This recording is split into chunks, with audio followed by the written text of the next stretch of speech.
Hello viewers, welcome to my channel, My Academy. Today I am going to deal with the first chapter from First Flight book of 10th standard. So without wasting any time, let's start our video. Please watch my video last so that you people can understand and whole story. The title of my story is A Letter to God.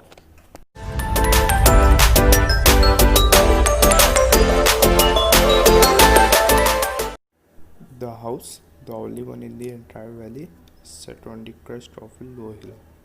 एक अकेला house valley में जो कि हिल के एकदम top पे था. From this height, one could see the river and the field of ripe corn dotted with the flowers that always promised a good harvest. उस हाइट से वहाँ से आप देख सकते थे रिवर और अपनी फील्ड को, रिप कॉर्न की फील्ड को, जो कि जिसमें कि अभी फ्लावर्स आ रहे थे, जो कि हर साल बढ़िया हार्वेस्ट मतलब क्रॉप देती थी. The only thing the earth needed was a downpour और एटलीस्ट अ शावर. जो ज़मीन को ज़रूरत थी इस वक्त सिर्फ हल्के से या थोड़े से पानी की थी. Through out the morning Lencho who know his fields intimately had done nothing else but see the sky towards the northeast. जैसे मॉर्निंग में मतलब सुबह लंचो देखता है कि नॉर्थ ईस्ट की तरफ. Now we are really going to get some water women. तो वहाँ पे थोड़ा बारिश ऐसी हो रही थी नॉर्थ ईस्ट की तरफ. तो जो वुमेन होती है, वाइफ होती है लंचो की, वो कहती है इस साल शायद इस बार हमें थोड़ा पानी मिल जाएगा. The women who was preparing suffer replied, yes, God willing. The older boys were working in the field, while the smaller ones were playing near the house until the woman called to them all.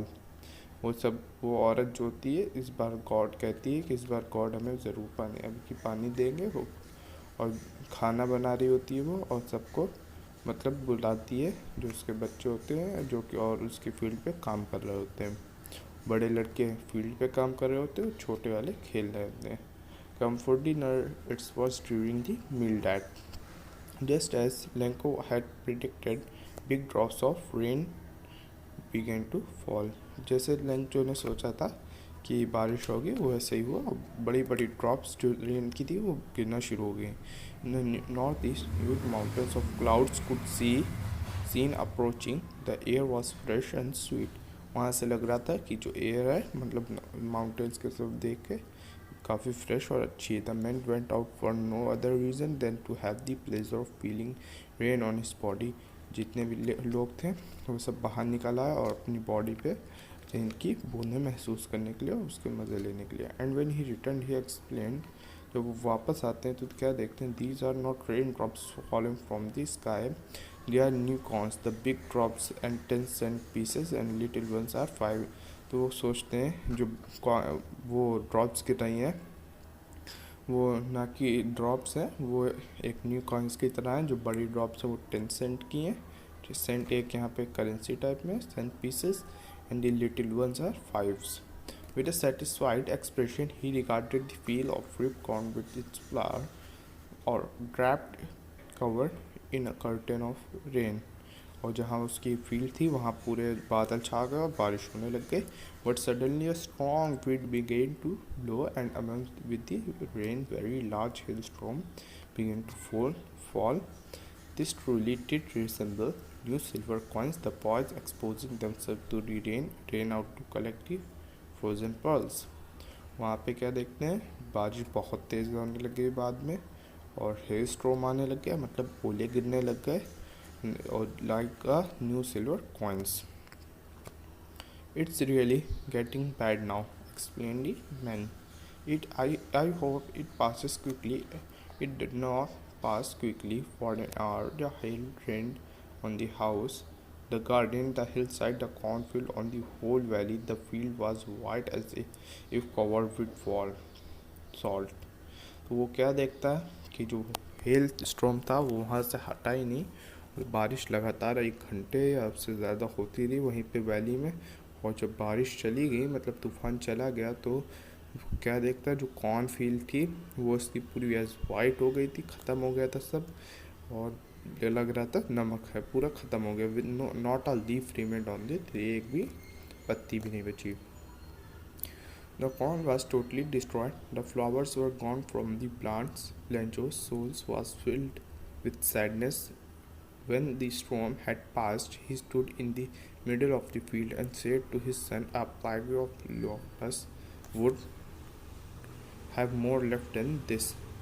जब वो देखता है कि एक कुछ बचा ही नहीं है उसकी फील्ड में, और वो काफ़ी सैड हो जाता है, फील करने लगता है अंदर से, और जब स्टॉर्म चला जाता है अपने बच्चों से कहता है कि ये तो एक लॉक्टस लॉक्टस मतलब होता है टिड्डी, जिसे हम लोग हिंदी में बोलते हैं टिड्डी। ये लिखा है साइड में word meaning, insect which flying in a big song and destroy crops. ये उस कहता है अपने बच्चों से, ये तो प्लैग मतलब उसके झुंड से भी, टिड्डियों के झुंड से भी, टिड्डियों का जो झुंड होता है वो भी इससे ज़्यादा छोड़ देता है, मगर इस बार तो कुछ नहीं बचा हमारे पास। This year we will have no corn, इस साल हम लोग के पास कोई कॉर्न नहीं होगा। That night was a sorrowful one, all are work for nothing, there was no one who can help us, we all going hungry this year.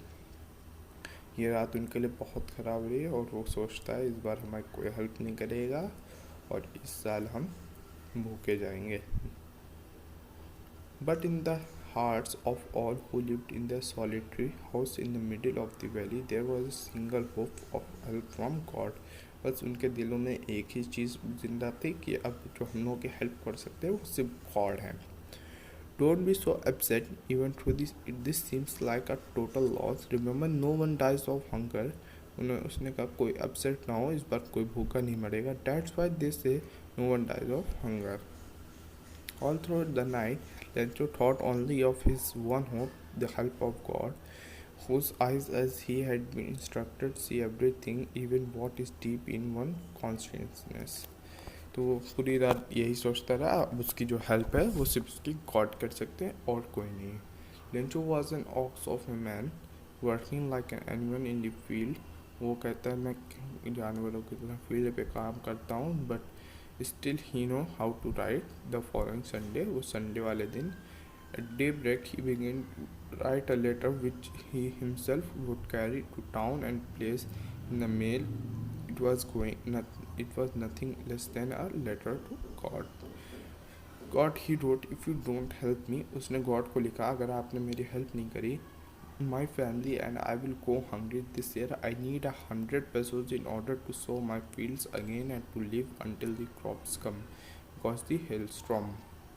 लिखता है मुझे 100 पेसोस चाहिए। पेसोस वहाँ पे currency of server Latin American countries की है, और वो 100 पेसोस मांगता है क्योंकि उसे नई फसल जो होती है उतनी बोनी होती है। वो कहता है जब तक नई फसल निकल नहीं आएगी जब तक के लिए मुझे ज़िंदा रहने के लिए 100 पेसोस चाहिए। He wrote to God on the envelope, put the letter inside, and still troubled, went to town. At the post office, he placed a stamp on the letter and dropped it into the mail box. और वो mail box में डाल देता है। Once one of the employees, who was a postman and also helped at the post office, went to his boss and laughing heartily and showed him the letter to God. उसमें से एक आदमी होता है जो पोस्टमैन होता है, वो अपने ऑफिस जाता है और काफ़ी हंसते हंसते अपने बॉस को कहता है ये देखिए एक आदमी ने गॉड को लेटर दिखा है।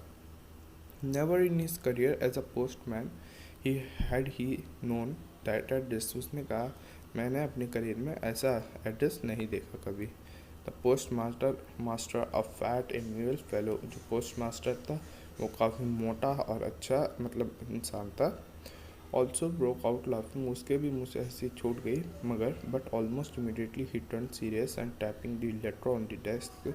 वो बाद में थोड़ा सीरियस हो गया। फिर वो कहता है उसने जो लेटर था वो डेस्क पे रख दिया और commented, what a faith, I wish I had the faith of the man who wrote this letter starting up correspondence with God. उसने कहा क्या विश्वास है गॉड पे कि अगर मेरे पास भी हो तो मुझे काफ़ी अच्छा लगता।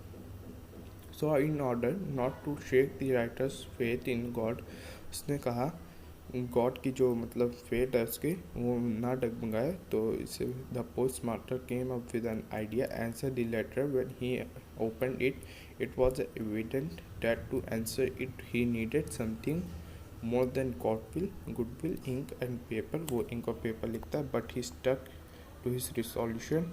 ही asked for money from his employees.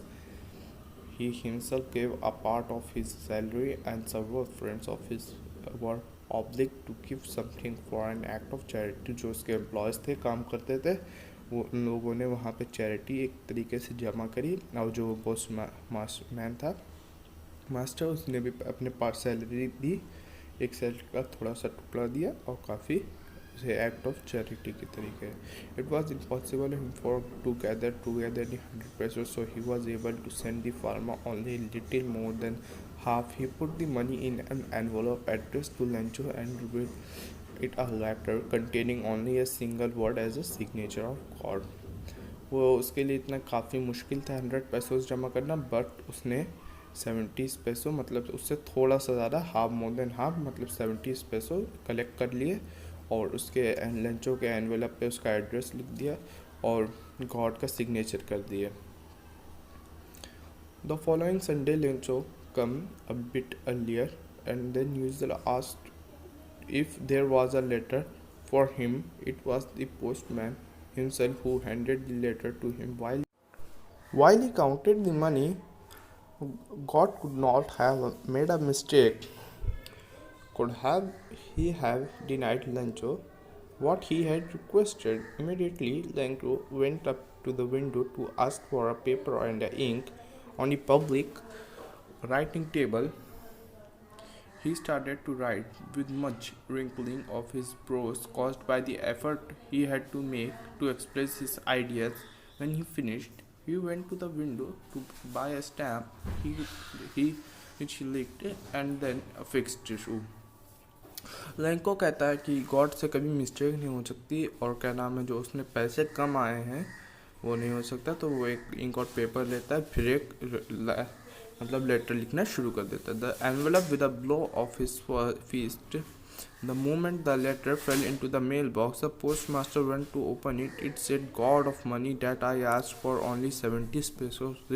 Send me the rest since I need it very much, but don't send it to me through the mailbox because the post office employs a bunch of crock. Lencho कहता है कि God, मुझे जो पैसे हैं वो कम मिले हैं, 30 पेसोस कम है उसमें, जो कि क्या नाम है, जो एम्प्लॉयज़ हैं बैंक के, मतलब पोस्ट ऑफिस के, उन्होंने मेरे निकाल लिए हैं. अब कि आप मुझे कि मेल बॉक्स है, थ्रू मेल ना भेजिएगा, डायरेक्ट मेरे पास भेजिएगा, मुझे बहुत ज़रूरत है इसकी. तो ये फेट थी एक फार्मर की गॉड के ऊपर, यही स्टोरी है. अगर आपको इसके क्वेश्चन आंसर चाहिए तो आप मुझे कमेंट कर सकते हैं. अगर आपको स्टोरी अच्छी लगी और एक्सप्लेनिंग अच्छी लगी तो मेरा चैनल सब्सक्राइब कर लें, आपका वेलकम होगा.